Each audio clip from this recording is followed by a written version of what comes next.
हे बघा, आपली कुरकुरीत चमचमीत मासळी फ्राय तयार झालेली आहे। इथे आपण बासा मासळीचा वापर केलेला आहे। तर हा बासा मासा नेमका दिसतो कसा, त्याचे तुकडे फ्राय कसे करायचे, हेच आजच्या व्हिडिओमध्ये एकदम सोप्या पद्धतीने पाहणार आहोत।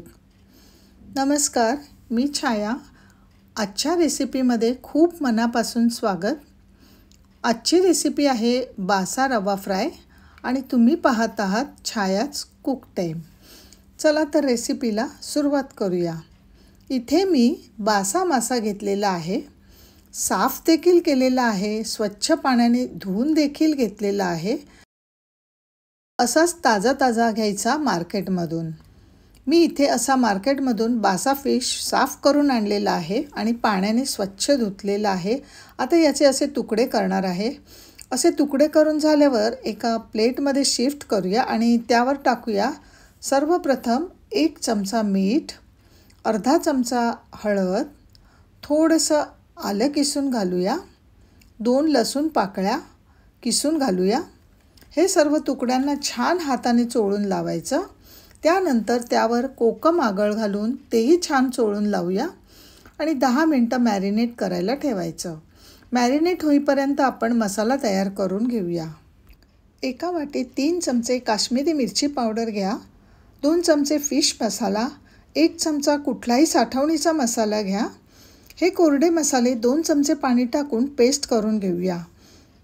खूप घट्ट वाटत आहे म्हणून मी अजून 1 चमचा पाणी ॲड करते। हे पहा, अशी पेस्ट तयार झाली आहे। ही पेस्ट आपण या तुकड्यांना छान चोळून लावूया। हातानेच हळूवार लावा, कारण बासा फिश खूप डेलिकेट असल्याने तुकडे तुटण्याची शक्यता असते। हे तुकडे 5 मिनिटं रेस्ट करायला ठेवूया।